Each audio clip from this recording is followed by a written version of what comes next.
Welcome to the Box Score Sports Podcast.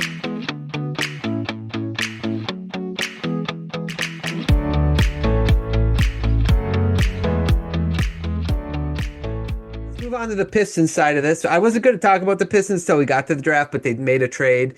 They traded away Beef Stew for 3 second-round picks. It ended up being the second-round picks that they moved up in the draft for. So in reality, the trade was Isaiah Stewart and the 21st pick for the 17th pick, where they drafted a Corey. I guess you're not a Piston fan, so just give me your thoughts on the move, and we'll do the draft pick later. Just the move itself. I'm moving Isaiah to Memphis. Yeah. So obviously this has to be like they're lining up something else. I saw just before, like technically, so this is probably another trade that won't actually be announced until like July 6th or whatever, because in theory they could wrap this into another trade, and then because he makes what, 24 million or whatever's left. No, 15. Yeah, they could 15. take back like Powell at 24 to stay as an over a cap team so that they could use exceptions to keep like their depth. So I think this is going to get expanded. I mean, if it's obviously just on the face, if you took it as just 21 and Stewart for 17, you'd be like, okay, number 17 better be like a productive player. Mm-hmm. But I think I'm sure you're on the same page. This is obviously teeing up, whether it's Tyler Hero, whether it's Norman Powell. They're working to clear cap space to do something else. Right. I think that's true. I agree with that. And I also know for sure, like, I think they're ready to move on from Isaiah Stewart. They really like Paul Reed, what Paul Reed brings to the table, and he's much cheaper. And so Stewart has a tradable contract, and there's salary stuff with him. So it's understandable, especially if they get a bigger deal out of it. Otherwise, it's kind of like, good for you, Memphis. You really kind of fleeced the Pistons here. So, yeah. He might be the most Memphis player ever, though. It's true. And I do like that. I like it for Memphis as well. And we'll talk more about the draft in a little bit, but adding Boozer and getting, and they already got Coward last year, and Edey. They got a kind of nice big team, and I just think the attitude and the atmosphere they're changing. Now we'll see what they do with John Morant. It sounds like there's not a lot of interest out there, and he might just become a free agent, which Miami, here we come, I guess. But yeah, I just, I like it for Memphis too, and I'm going to miss Isaiah Stewart. He was an awesome Piston. Yeah, and this is the type of thing I think, as Memphis, similar at your state where you are as a franchise, like, obviously teams always want like first round picks, but as we see, you like need professionals. You need guys that can actually play so that you're not just a garbage team. You don't want to be a bottom 3 team anymore. Yeah, totally agree. I just want to let you know, because when we did our exit interviews, you kind of said this. Apparently, Shams, take it for a grain of salt. Ball does not want to be in Charlotte. It sounds like they're looking to trade LaMelo Ball. Oh, okay. All right. New Detroit Pistons? Question mark? No, I'm just kidding. I'm just kidding. Settle down. Okay. Anyway, so that's a little bit of a bummer, but they did trade up to 17 and they got a Corey. Thoughts? Yeah. He just seems like, again, I listened to a lot of draft stuff coming up. Didn't really get that much to him.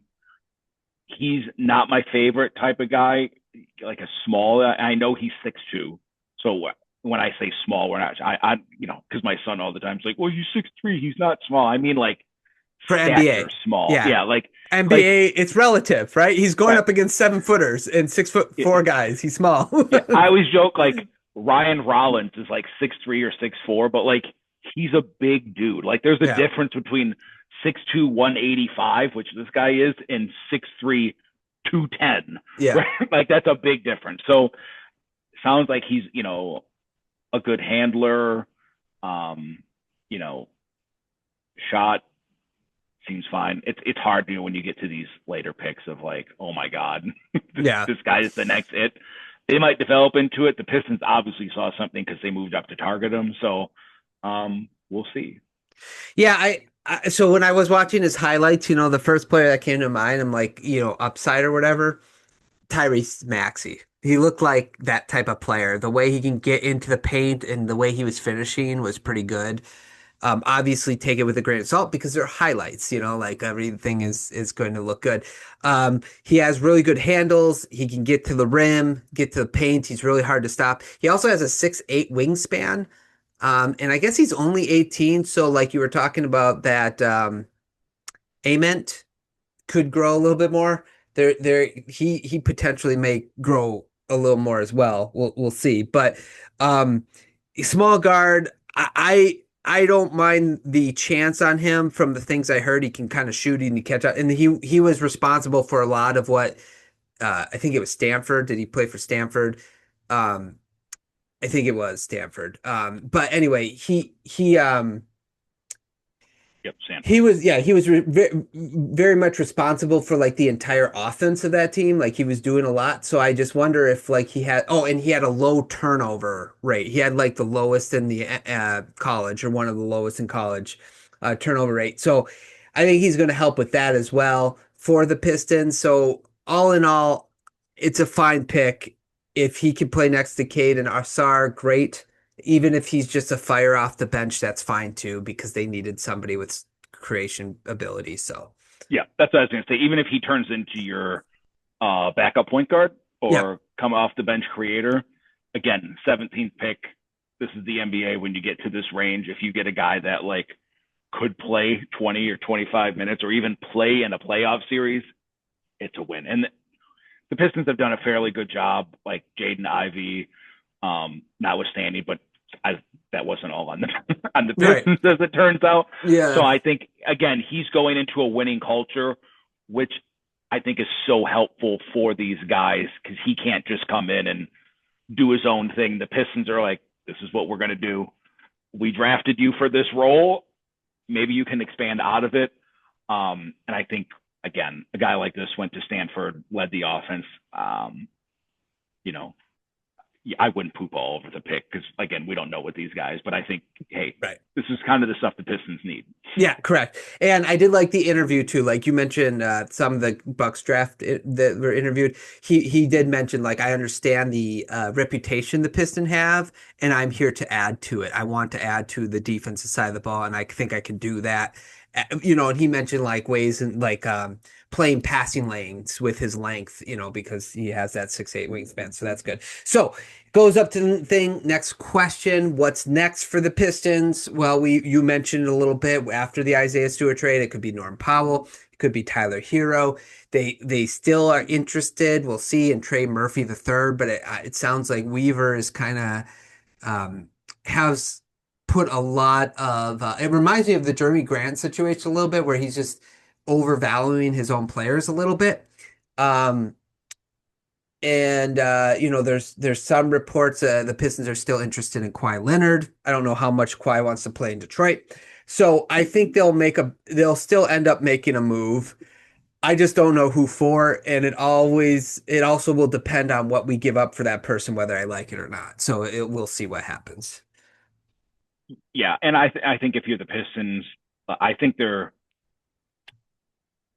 at this point, after the Giannis trade and not being like, as you talked about, not like a 5-team trade initially, I think they're going to target Norman Powell first. Mm-hmm. Yeah. Because I think obviously less assets, probably less money, mm-hmm. obviously. So I think that's their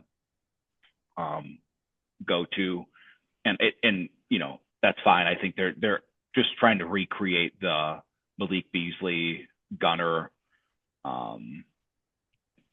type. I just hope, as the Pistons, like some of the guys they're targeting, you're like,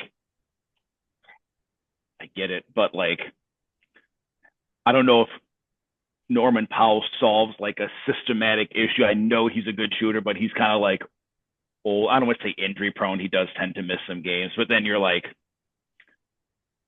he's just another guy, he couldn't play for Miami in stretches because they kind of go after him. But if you can get a good deal and you're not giving up assets, well, look, far from me to throw water on that. Yeah. you hope it's just not like 3 years, $60 million to like 32 or 33-year-old Norm Powell. Yeah, no, correct. And that's the thing is like when Hero was going to get traded to the Pistons, people are like, wondering like, oh, what, how should Pistons fans feel about it? I'm like, well, let's see what we're giving up for Hero, because like we were in there as kind of like a favor, like we're taking on Hero. Sure, we'll give an asset or whatever for him, but we're not going to overpay for him because we got to extend him or whatever. And some people were worried about the defense, and I looked it up. I was like, well, okay, let me just look this up. Hero is a better defender than Brunson is. So I'm not saying that. I'm saying like you can win a championship with one guy on your team that is a maybe negative defender. And so it's not like if you put Cade and Nassar and Duran, you're going to be okay defensively.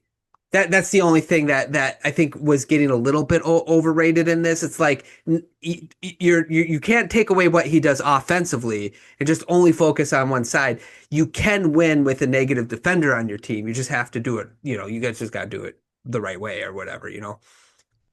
Yeah, I agree. I think the Pistons have a good system. They'll be a good team even if they plugged in Malik Beasley again. You just, as we talked about with their exit interview, if you're keeping Duran, if you're keeping Nassar, and you're assuming Nassar doesn't vastly improve his shot, regardless, you kind of reach a playoff limit depending on who you play. That's the only thing in these situations. Like, right. But again, if you're the Pistons, you're in the East. If you're watching the Celtics trying to trade Jaylen Brown, if the Hornets finally found Jesus and they listened to me and they're going to trade LaMelo Ball, like, okay, like, I've never been so more proud of the Hornets. Maybe I'll have to get a Hornets jersey again. That's it. Like, you just don't want to lull yourself into like, hey, this is going to like make us the champs, but go for it. It's probably better than me hoping to get Ron Holland, because I would be all over that. They'd be like Ron Holland and I'd be like, call it in. Well, and that's the thing is, I think Ron has value, and if it's just Ron, I get it, because like Ron and Asar are kind of like the same, Ron's a little bit better of a shooter right now, but they're kind of the same. So if you wanted to give up Ron, and Ron has like maybe 2 more years where it's like he's got to build up to this level, I think, again, putting him on a team like Milwaukee where they'll live with his mistakes and help him develop, that might be best for him. But when they were talking like Ron and Isaiah and the 21st pick, I'm like, no, we're not. That's too much for Hero. That's ridiculous. 3 first. 3 first, of course. Yeah. Okay. Anything else on the Pistons? I don't think so. Just, I think we're going to be talking a lot of NBA trades coming up. Yeah, I know. I keep looking at my phone because I'm like, something's going to happen while we're podcast, or right when we're done. Okay, rapid fire trades. Let's just really quick. Thanks so much for watching this clip of the Box Score Sports Podcast. I hope you guys enjoyed. If you haven't yet, please subscribe to our channel. Follow us on Instagram and Twitter or X. And we'll talk to you guys real soon. See ya.